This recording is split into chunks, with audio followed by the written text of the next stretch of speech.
Hi class, welcome to ISBD.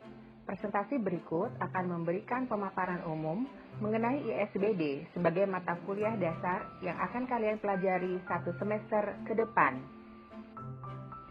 Sebagai mata kuliah yang masuk dalam kelompok mata kuliah MBB dan Pendidikan Umum, ada beberapa kompetensi capaian lulusan yang diharapkan dari pembelajaran ISBD, yaitu agar mahasiswa dapat berpikir kritis, sistematik dan ilmiah, kreatif, berwawasan luas, etis dan estetis, peduli terhadap pelestarian sumber daya alam dan lingkungan hidup, berperan serta mencari solusi permasalahan di dalam masyarakat, serta adaptasi terhadap perkembangan iptek.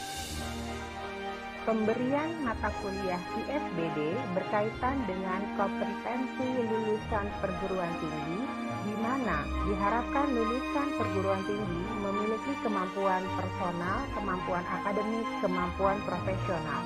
Kemampuan akademik dan kemampuan profesional kita sebut sebagai hard skill, sedangkan kemampuan personal kita sebut sebagai soft skill.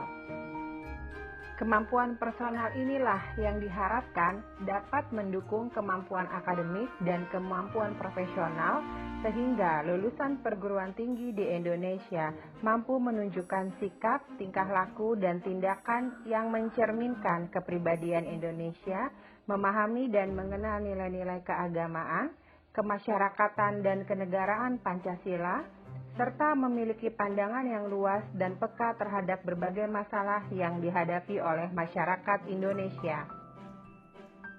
Mengingat ISBD menyasar pada kemampuan personal, maka pendekatan yang dipergunakan adalah pendekatan inter atau multidisiplin, yang secara singkat berarti pada saat kita menghadapi kasus atau permasalahan hukum, kasus atau permasalahan hukum itu bisa juga kita selesaikan mempergunakan bidang-bidang disiplin ilmu yang lain, misalnya sosiologi, antropologi, ekonomi, dan lain-lain.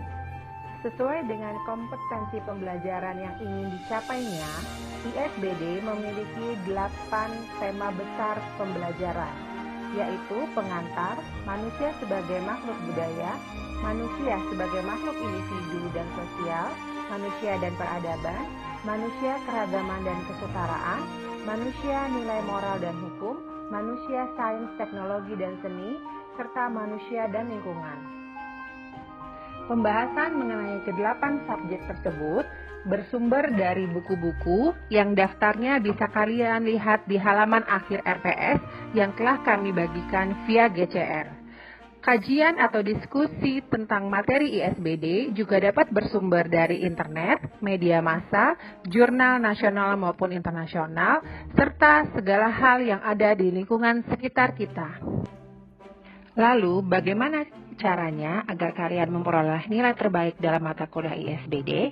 Baca semua buku, kerjakan semua tugas dengan maksimal, be an active student, be there on time walaupun kita saat ini melakukan perkuliahan secara daring. Kerjakan midterm dan final test dengan maksimal.